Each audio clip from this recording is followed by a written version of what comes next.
श्री गणेशाय नमः। सद्गुरुदेव परमात्मने नमः। श्री रामचंद्राय नमः। आप श्री सद्गुरुदेव की सन्निधि में हैं। सिद्ध सद्गुरुदेव श्री रणछोड़दास जी महाराज के कहे हुए वचन, उनके साथ रहते हुए अनुभूतियां और कईयों की कुछ अनुभूति और प्रसंग और उपदेश के वचन पूज्य कुमुदिनी बेन पंजवाणी ने अपने पुस्तकों में कई भागों में प्रस्तुत किया। उसके इस पुस्तक के तीसरे भाग साधना और अभ्यास के विषय में जो भी गुरुदेव ने उपदेश दिए हैं, उनका संग्रह करते हुए एक ऑडियो प्रकरण चलाया है। उसमें इन उपदेशों का समावेश करते हुए पढ़ा है।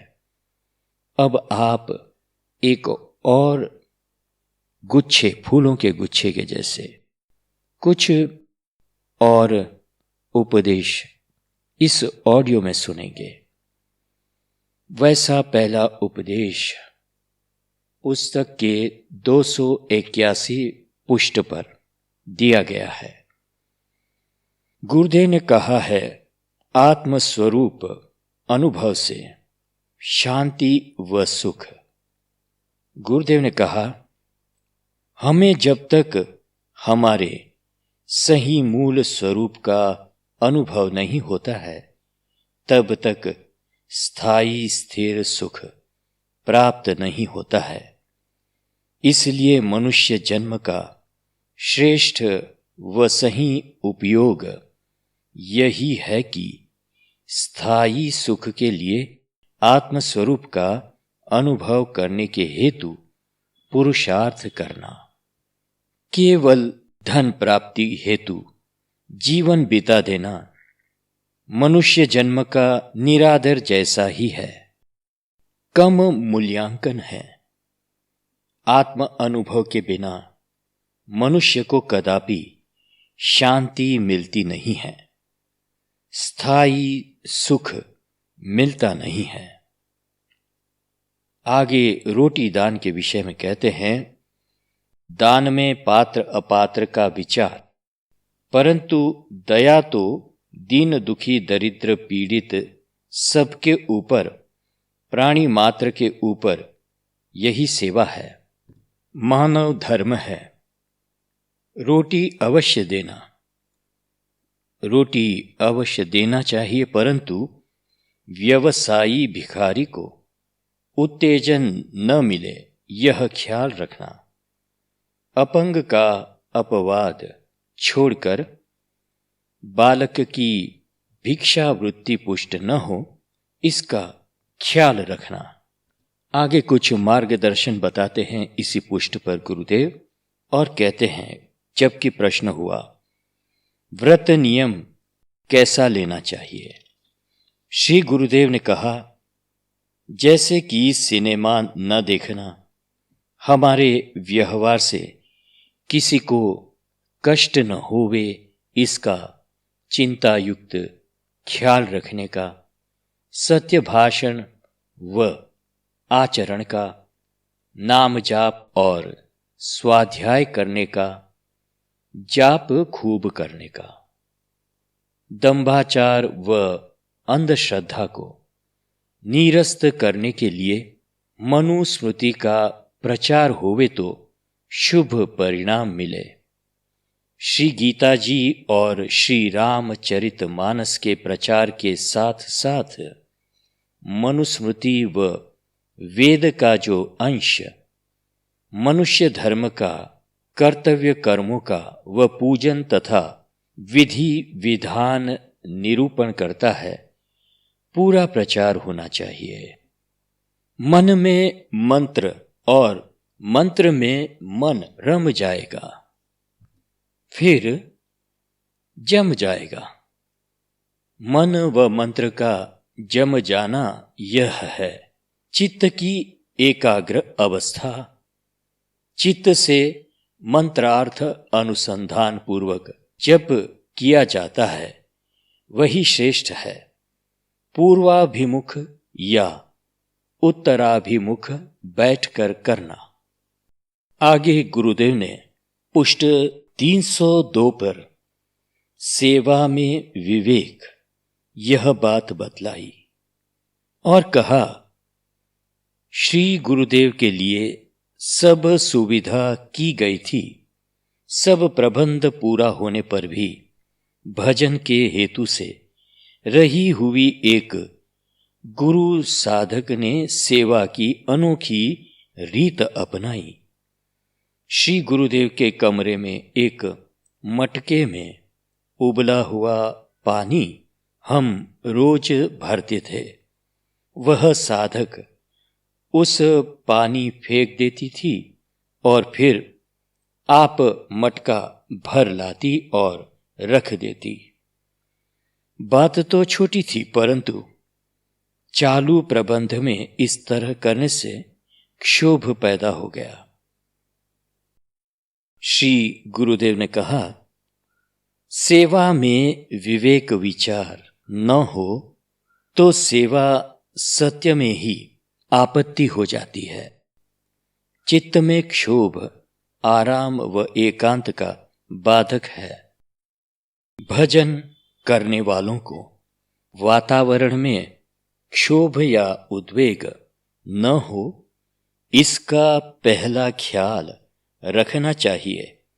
केवल यहां के लिए नहीं कहता हूं, परंतु जहां भी रहो, जिनके साथ में रहो, तब इस बात की खूब चिंता रखना कि कहीं हमारे कारण किसी को भी उद्वेग, परेशानी या पीड़ा तो नहीं हो रही है ना। कुमुद, यह सब वातावरण में तुम तटस्थ भाव से रहना। दृष्टा भाव में बड़ा आनंद मिलता है और खूब अच्छी शिक्षा मिलती है। खूब सावधान रहना। बाकी यह तो ऐसा झमेला है कि बस पार न पावे कोई। सुनहूं कुमुदिनी यह सर नहीं, जा बिच बिकसो सानंद। यह तो कीचड़ का गड्ढा, कुम्हलाओ सहद्वंद। अपने इष्ट का सर्वत्र ध्यान कर सहज ही स्मृति बनाई रखना। सत्य में भरा हुआ तो वही है जो अपने अहम से मुक्त होकर नित्य चैतन्य से मिला हुआ रहता है। हर जगह मौजूद है, पर वह नजर आता नहीं। योग साधन के बिना उसको कोई पाता नहीं। अभ्यास समझाते हुए गुरुदेव कहते हैं, अभ्यास के 3 प्रकार है। प्रथम, मूलाधार के साथ प्राण को जोड़ना। पीछे उत्तरोत्तर अनहद तक यही क्रिया एक सी चलनी चाहिए, तब ध्यान का परिपक्वता होगी। प्राण को बार बार क्रिया के द्वारा, जो कि अभ्यास क्रम से क्रम रूप के लगभग अपान में प्रविष्ट हो जाए, तब तक सतत करते रहना। यम नियम का पालन करने से कार्य की सिद्धि बराबर होगी। खूब सोचो, अनेक जन्म के व्यावहारिक संस्कार जमे हैं। थोड़ा और परिश्रम करो, जरूर सफल होगी। तुम खुद अनुभव करती हो ना, पहले से अब ध्यान में कितने कम विचार आते हैं। तो फिर क्या अभ्यास कोई भूत है जो तुम्हें धुन आवे? परिश्रम चालू रखो, शनैः शनैः होगा, होगा अवश्य। अभ्यास के 3 प्रकार है। मीन मार्ग में हठ योग विशिष्ट कुंडलिनी योग स्थूल परिश्रम विशेष है। दूसरा, पीपलिका में जप योग विश्वास विशेष। तीसरा, विहंगम में ध्यान योग अर्थात राजयोग। सूरत शब्द योग, यहाँ मन का सूक्ष्म परिवर्तन विशेष। तात्पर्य मन का परिवर्तन। परिणाम तीनों का एक ही है कि इष्ट साक्षात्कार। कुंडलिनी तीनों में जागृत होती है।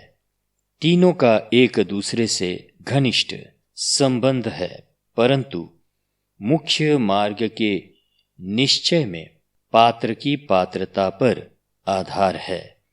मैंने तुमको विहंगम से ले जाना चाहा है, इससे जल्दी सफलता मिलती है, यह मेरी अनुभूति है।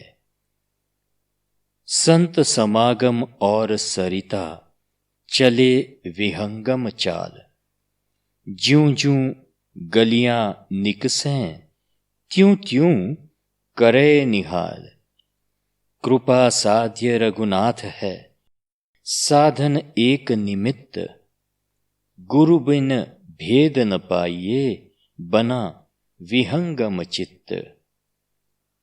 व्यथित नहीं अपवाद से, सुने बढ़े प्रभु प्रेम। शुद्ध सात्विक मन बना, निश्चय जानो क्षेम। भोजन में केवल सूखी रोटी व उबले हुए दाल साग ही पाते हैं, तो साथ में फल या दही अनुकूल रहेगा? ऐसा मोटी माँ ने श्री गुरुदेव को पूछा। जवाब में श्री गुरुदेव ने कहा, नहीं मोटी माँ, मेरा शरीर केवल आटा चाहता है, या एक साग पालक परवर या लौकी, बाकी सब प्रतिकूल पड़ता है। काष्ठ के बाद दूध लेता हूं, पर छाती में जलता है। आगे कुछ प्रसंग है वरतेज का 24/8/56 को। श्री गुरुदेव ने लिखकर कहा, भगवत ध्यान में वैराग्य व अपरिग्रह बिना की खाली विद्वत्ता निष्प्राण होती है। विद्वान भले तर्क से बाल की खाल निकाल ले, बहुत पुस्तकें लिख दे, चातुर्य पूर्ण प्रवचन करे व हाव भाव से ऊपर उठे हैं ऐसा बतावे, परंतु कंचन कामिनी व कीर्ति का त्याग न हो तो वह सर्वदा प्रभु से दूर है, यह निश्चित जानो।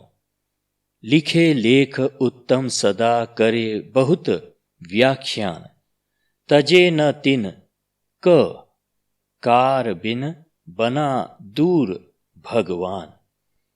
तिनक कार का मतलब है कंचन कामिनी और कीर्ति। तर्क में श्रद्धा का नाश होता है और निष्ठा न होने से भ्रष्टता आती है। युक्त आहार, युक्त सब कुछ। नोट में श्री गुरुदेव ने लिखा है, सर्वेश्वर भगवान की शरण में कदापि कष्ट नहीं होता।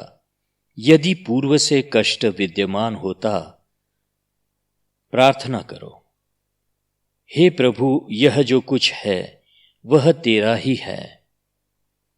ऐसी पक्की निष्ठा का नाम को ही मैं ज्ञान मानता हूं। निमित्त से प्रारब्ध फलित होते हैं व पुरुषार्थ से प्रारब्ध बनता है। हम वासी व देश के जहां 12 मास प्रकाश, काम क्रोध मद लोभ का किंचित नहीं आभास। आगे श्री गुरुदेव पानी और वाणी के बारे में समझाते हैं साधकों को। वरतेज 28/8/56 मंगलवार।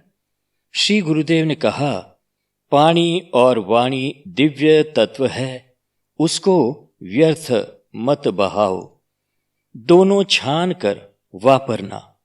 वस्त्रपूतम जलम पिबेत, सत्यपूताम वदेद्वाणी, और मनपूतम समाचरेत। समाचरेत का अर्थ है मन शुद्धि चित्त शुद्धि वाला व्यवहार करो। हिंदू संस्कृति ने जल का महिमा जाना है और माना है। संस्कृत भाषा में पानी के लिए जल, नीर, वारी, वर्षा आदि लगभग 100 से भी ज्यादा शब्द है। ऋग्वेद में है कि जल ही जीवन है। बिना पानी जगत के कोई जीव, वृक्ष, वनस्पति जिंदा नहीं रह सकता। शरीर के 5 तत्वों में से एक तत्व पानी है। मानव शरीर में 65% पानी रहता है, तब वह स्वस्थ रहता है। इसमें कम ज्यादा मात्रा होवे तो मुसीबत खड़ी हो जाती है। जल तत्व की कमी उत्पन्न होने से, खलास होने से मनुष्य आदि की मृत्यु होती है। जल है तो सृष्टि, जीव जंतु, मनुष्य, पशु पक्षी, हवामान, वातावरण, अवकाश, समुद्र आदि टिके हैं। जल, पानी ईश्वर का स्वरूप है। जीवन का प्रारंभ जल से होता है। जल जीवन दाता है, जीवन घातक भी है। जो जीवन देता है वह जीवन ले भी लेता है, और प्रलय के समय जल का रूप विराट हो जाता है। उद्भव, प्रलय और स्थिति तीनों अवस्था में कारण रूप जल है। पृथ्वी पर नूतन प्राणवायु जल के वनस्पति के माध्यम से उपलब्ध है। सर्जन, स्थिति और प्रलय में जो कारण रूप है, ऐसे जल तत्व का हमारी संस्कृति ने उचित सम्मान और महात्म्य माना है। कृतज्ञता पूर्वक सर्व प्रकार की पूजा विधि में जल का विधान है। कलश में जल और आम्रपर्ण लगाकर वरुण देवता की स्थापना का विधान है। वह समृद्धि का प्रतीक है। संध्यो उपासना में जल का उपयोग मुख्य है। जल जीवन का द्योतक है, जीवन दाता है। वेद में पर्जन्य की स्तुति है। गीता जी में भगवान ने कहा है कि और कुछ न मिले तो केवल पानी मुझे अर्पण करो। पत्र, पुष्प, फलम तोयम। जनक जी ने याज्ञवल्क्य जी से पूछा कि तब जो वनस्पति मिले उसका हवन किया जा सकता है। जनक जी ने पूछा, यदि वह भी न मिले तो? याज्ञवल्क्य जी ने कहा, तब जल से किया जा सकता है। जनक जी ने कहा, अगर जल भी ना होवे तो? याज्ञवल्क्य जी ने जवाब दिया, जब जल भी न रहेगा तब और कुछ भी नहीं रहेगा। तात्पर्य कि जल न हो तो कैसी परिस्थिति होती, कल्पना तो कीजिए। जल है तो जीवन है, ऐसा सबको समझाना पड़े ऐसी परिस्थिति हो गई है। कितनी करुणाजनक हकीकत है।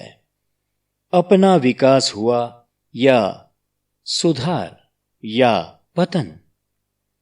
प्रश्न किसी ने किया, पीने का पानी कितने घंटों तक रखना चाहिए?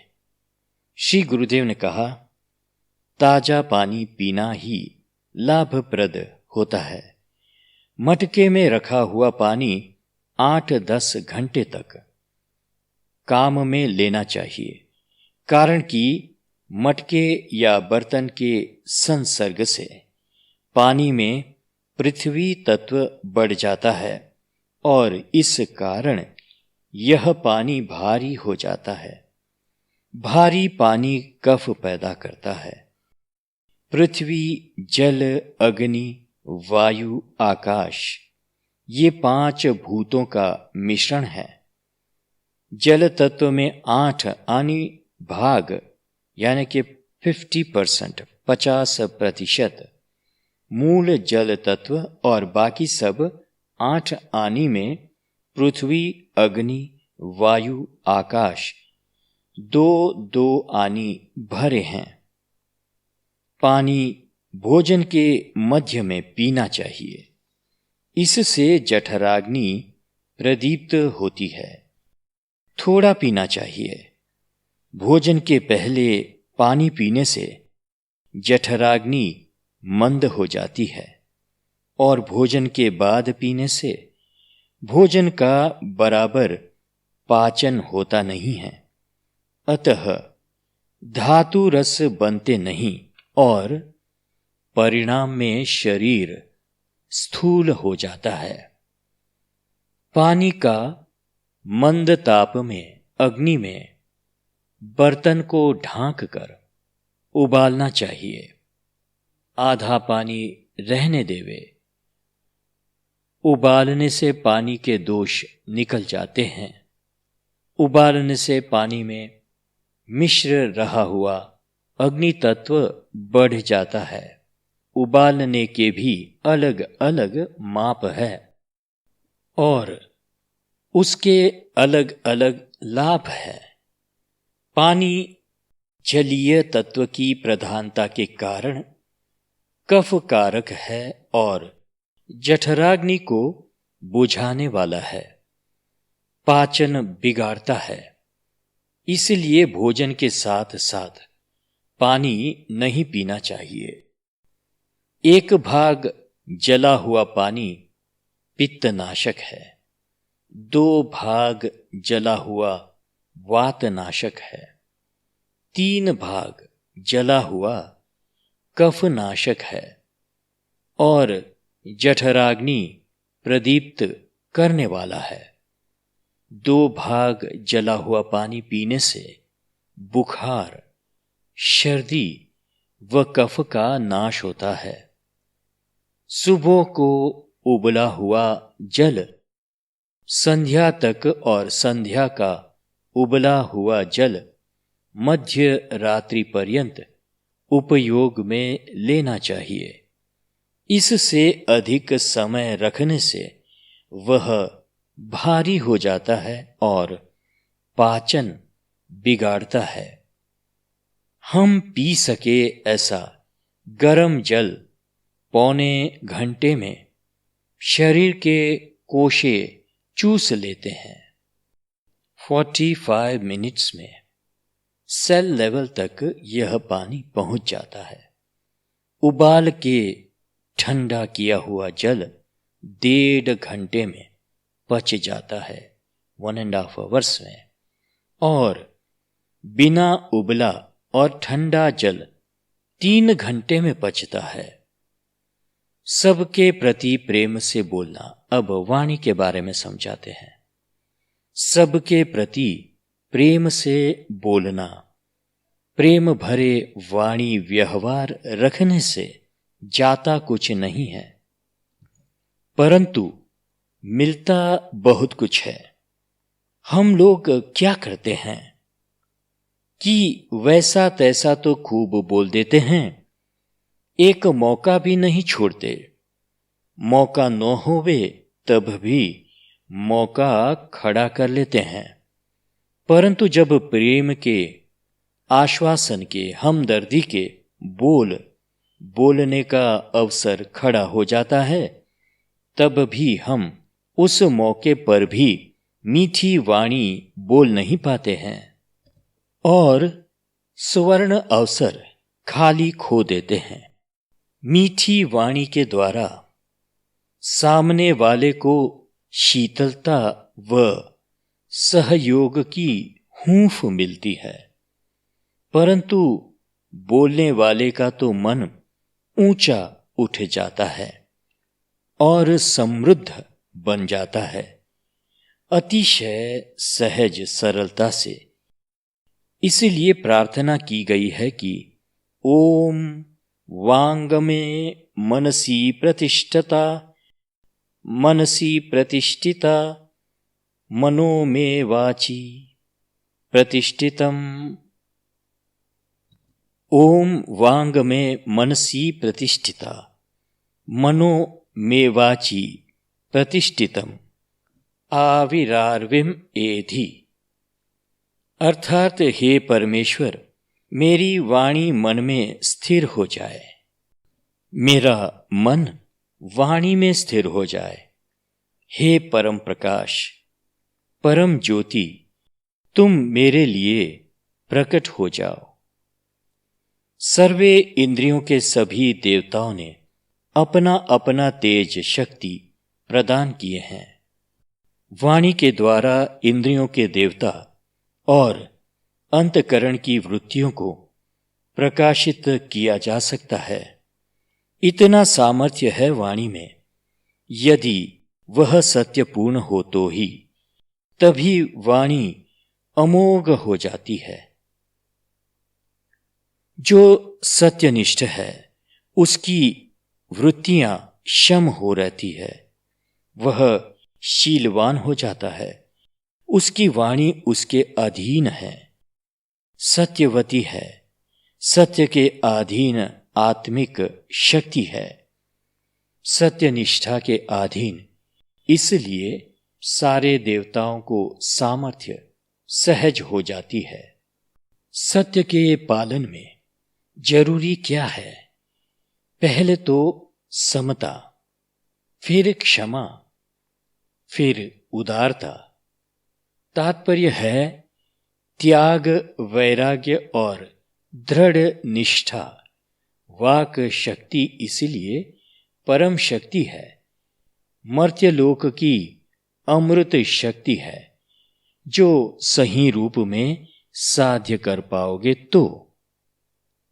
आहार के बारे में समझाते हैं गुरुदेव कि आहार अन्न।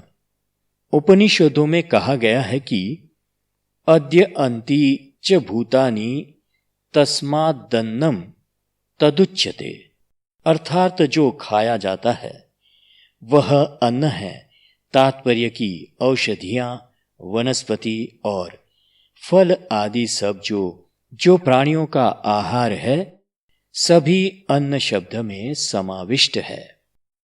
तैत्तरीय उपनिषद में 2/2 कहा है कि सर्व प्राणी अन्न से ही उत्पन्न होते हैं, अन्न से ही जीवित रहते हैं और अंत में अन्न में ही विलीन हो जाते हैं।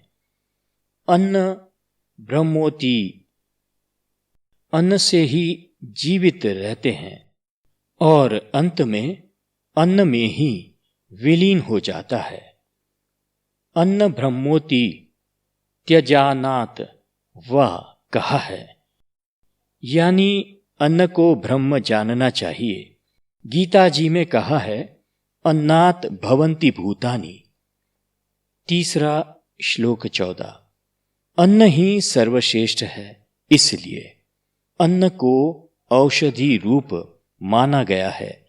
यह अन्नमय शरीर में ही प्राणमय पुरुष है, वह भी अन्न से व्याप्त है।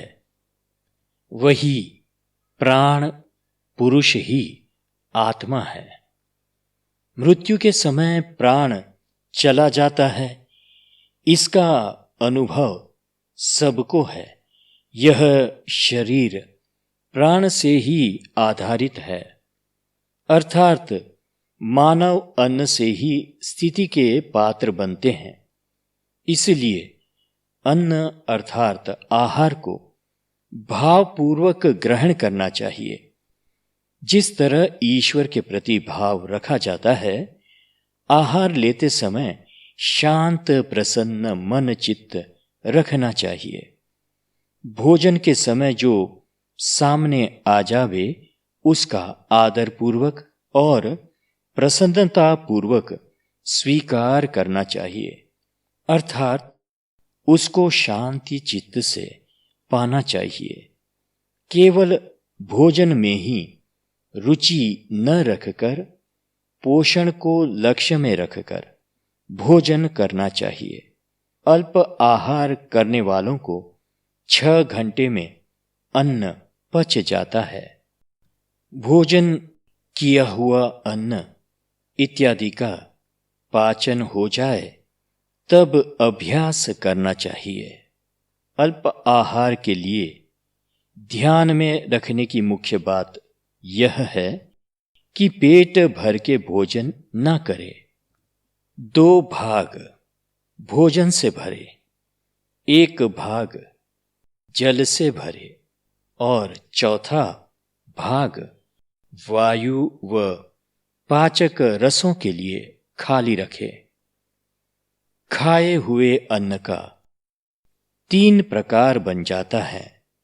उसका स्थूल भाग मल बन जाता है, मध्य भाग मांस बनते हैं और सूक्ष्म भाग मन बनता है।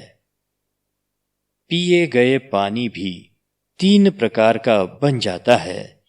स्थूल भाग मूत्र बन जाता है, मध्य भाग रक्त बनता है और सूक्ष्म भाग प्राण बन जाते हैं। छंदोग्य उपनिषद में कहा है कि शुद्ध आहार से अंतकरण की शुद्धि होती है। इससे भावना दृढ़ बनती है और स्थिर भावना के द्वारा हृदय की सर्व ग्रंथियां खुल जाती है। इसलिए साधु संतों ऋषि मुनियों किसी के यहां भोजन ग्रहण करने के पहले देने वाली व्यक्ति कैसी है यह जान लेते थे। यदि विकृति मालूम पड़ जाती तो त्याग कर देता। श्री कृष्ण भगवान ने भी दुर्योधन के मेवा आदि त्याग कर विदुर जी के घर की भाजी का स्वीकार किया था। कुधान्य खाने से साधक की साधना भ्रष्ट हो जाती है, क्योंकि आहार के सूक्ष्म परमाणुओं का प्रभाव मन पर होता है। इसलिए साधक मात्र को सात्विक आहार ही ग्रहण करना चाहिए। शरीर, मन, बुद्धि आदि सब आहार में से ही बनते हैं। इसीलिए इन सबको उत्तम प्रकार के करने की इच्छा ही तो प्रथम आहार की शुद्धि अत्यंत अनिवार्य महत्व की बात है। आदर्श आहार के लक्षण है पौष्टिकता, अहिंसक, सुपाच्य सात्विक, संस्कार प्रेरक और चारित्र्य ऊंचा बनाने वाला है। आहार में उसके रसों जरूरी है। अम्ले, लवण, मधुर, कटु, तिक्त और काषाय सादा सहज प्राप्य सुपच्य आहार लेने से मनुष्य को कम से कम बीमारी होगी। अन्नमयम ही सौम्यम मनः। यह मन अन्नमय है, अर्थात जैसा अन्न आहार ऐसा मन। आहार शुद्धो सत्व शुद्धि, सत्व शुद्धो ध्रुवा स्मृति। आहार की शुद्धि पर मन की पवित्रता और मन की पवित्रता पर स्मृति की स्थिरता अवलंबित है। साग में पानी नहीं डालना चाहिए। जिस साग में स्वाभाविक पानी रहता है वह दबाकर या उबालकर उसका पानी निकालना नहीं। क्योंकि उस पानी में साग के पौष्टिक तत्व निकल जाएंगे। उसी तरह चावल, दाल आदि को उबालकर उसका पानी निकालना नहीं चाहिए। उतना ही पानी डाले जितना अपने को चाहिए। ज्यादा पके हुए फल देरी से पाचन होते हैं। ठीक से बराबर पके हुए या कुछ कड़े फल जल्दी पाचन हो जाते हैं। हमारे लिए सही पौष्टिक भोजन वही होता है जिसको हमारी जठराग्नि पचा सकती है। अपनी पाचन शक्ति को बिना जाने समझे मन इच्छित भोजन करने से शक्ति का ह्रास होता है। आगे गुरुदेव कहते हैं भोजन कैसे किया जाना चाहिए। कहा है पहला, भोजन करते समय बोलना नहीं चाहिए। दूसरा, मुंह में घ्रास दूर से अथवा ऊपर से नहीं डालना। तीसरा, पूरा मुंह भर जाए इतना बड़ा घ्रास डालना नहीं। चौथा कहा, चबाते समय जीभ को बाहर नहीं निकालना। पांचवा कहा, जीभ से चप चप या इसी प्रकार का कोई आवाज नहीं होना चाहिए। छठवां कहा, भोजन के पात्र या हाथ को चाटना नहीं चाहिए। सातवां कहा, शांतिपूर्वक हाथ को मुंह के निकट ले जाएं और फिर मुंह में हाथ में रखा हुआ ग्रास रख देना चाहिए। आठवां कहा, शरीर को भोजन पात्र के निकट नहीं लाना चाहिए। नौवां कहा, कम से कम 35 से 40 बार दांतों से चबाना चाहिए। कहा जाता है कि वनस्पति आहार से पर्याप्त प्रोटीन नहीं मिलता है। मैं मानता हूं कि मांस आहार से अधिक शाक आहार मनुष्यों के लिए उपयुक्त है। पत्ते वाली भाजी व साबुत अन्न जैसे कि मूंग, थूली आदि में प्रोटीन रहता है। मनुष्य शरीर के विकास में रक्त व धातु निर्माण करने में वनस्पति माने अन्न व शाकाहार ज्यादा अच्छा कार्य करते हैं मांस आहार से। वनस्पति का निर्माण चैतन्य युक्त प्राणियों के लिए भगवान ने किया है। वनस्पति के रूप में अन्न, भाजी, औषध, खनिज आदि हमें उपलब्ध होने वाली ईश्वर की कला है। देखो, वनस्पति भी जीवन सृष्टि है। उनको भी संवेदनाएं होती है और जीवन की विभिन्न अवस्था में अंकुर, बालपन, युवा अवस्था आदि होती है। ब्रह्मांड व पिंड का सारा कारभार अग्नि के सानिध्य से चलता है। पिंड की अग्नि बुझ जाती है तब मृत्यु होती है। अग्नि को प्रदीप्त करने वाली वनस्पति होती है। फिर मनुष्यों की तरह वनस्पति में भी 5 भूतों का संयोजन होता है। इसलिए वनस्पति के सेवन से प्राणी मात्र की वृद्धि, अग्नि तुष्टि प्राप्त होती है। वनस्पति आहार व औषधियों से शरीर की प्रतिकारक शक्ति बढ़ती है। आयुर्वैदिकीय औषधि जीवंत है, जबकि विज्ञान ने बनाए हुए रासायनिक खनिज या विटामिन सजीव नहीं है, निर्जीव है।